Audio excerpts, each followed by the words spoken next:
नाज़रीन, आवाज़ न्यूज़ में भलीकार आऊं आहियां बिशारत हुमरो। नज़र विझंदासीं ख़ासि ख़बरुनि ते।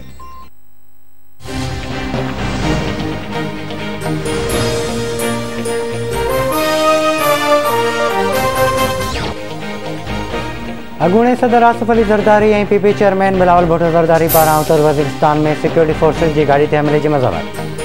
जवाननि जी शहादत ते अफ़सोस जो इज़हार। आसिफ अली ज़रदारी जो चवणु आहे त दहशतगर्दनि जो इलाज रुगो नेशनल एक्शन प्लान ते मुकमिल करणु आहे। रियासत जी रिट खे चैलेंज कंदड़नि जो इलाज दहशतगर्दी जूं नर्सरियूं ख़तमु करणु आहे। बिलावल भुट्टो ज़रदारी चवे थो, क़ौम हिकु आवाज़ आहे, दहशतगर्दनि खे सख़्ती सां चिथियो वञे।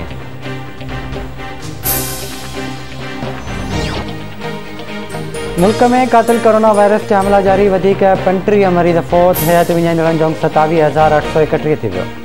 24 कलाकनि दौरान 1,656 नवां केस रिपोर्ट। मजमूई केसनि जो अंग 12,49,858 थी वियो। वायरस जी शरह 3.26% रही।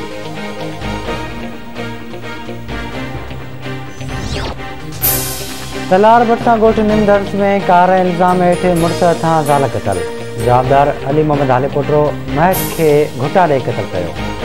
पुलिस जवाबदार खे गिरफ़्तार करे वरितो। रखण वेझो अणॼातल हथियारबंदनि घर में दाख़िल थी पीड़तनि खे क़तल करे छॾियो। ॻोठ घर पंहिंजा में हथियारबंदनि मोहम्मद रमज़ान थीम खे क़तल कयो। मीरपुर साकरो वेझो नौजवान नूर मोहम्मद कलोई मारिजी वियो।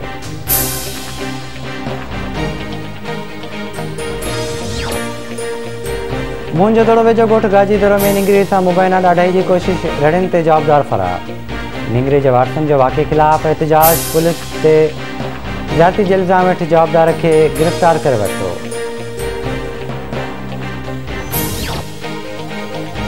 कोटजी में गोपांग ऐं नंढ बिरादरी जे बिंदरियुनि में झेड़ो। 8 ॼणा ज़ख़्मी। ज़ख़्मियुनि में बशीर गोपांग, वहीद सारंग, गुल मोहम्मद ज़हीर मखनो ऐं ॿिया शामिल।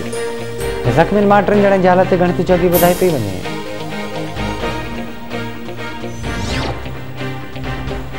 मातली वेझो रहमतुल्ला जयजो वटि रिक्शा कल्टी औरत फोती वई। फोती औरत जी सुञाणप सारा मलातुर थी। मिठियाणी वेझो ॻोठ पहलवान वासी नौजवान गुलज़ार खोसो पुरस्कार नमूने गुम। म्यासा भरिसां ॻोठ शेरदिल बखराणी मां पुरस्कार नमूने गुम थी वियल 3 वारनि जी ॿाड़ी खदीजा बखराणी जो पतो न पियो।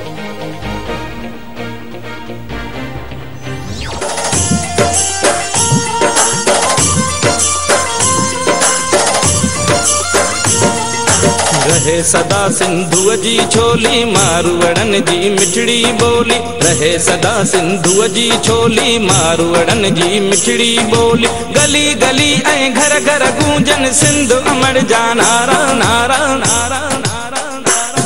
जिए सिंध जिए सिंध वारा जियन, सिंध टोपी अजरक वारा जियन।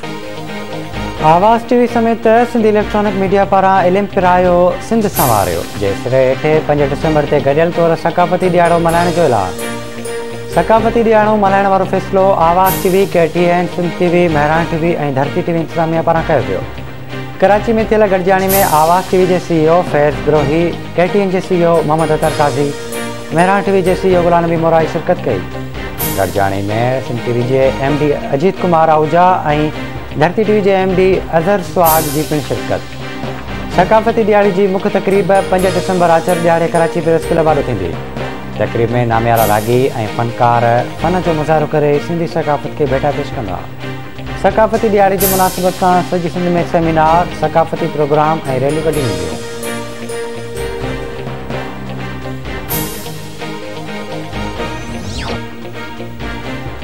ऐं IBA सखर पारां उस्तादनि जी भर्तियुनि लाइ वरितल टेस्ट जी हर मज़मून में 45% मार्कूं खणण वारे शर्त ख़िलाफ़ टेस्ट ॾींदड़ उम्मीदवार सरापा एहतिजाज। नौजवाननि सकरन, थरी मीरवा, जोई बदीन ऐं ॿियनि शहरनि में उम्मीदवारनि पारां एहतिजाज जी मुज़ाहिरा कया पिया। उम्मीदवारनि मुतालबो कयो आहे त IBA इंतिज़ामिया 45% मार्क्स खणण वारो शर्त बिना देर ख़तमु करे इंसाफ़ करे ॿी सूरत में एहतिजाजी तहरीक हलाई वेंदी।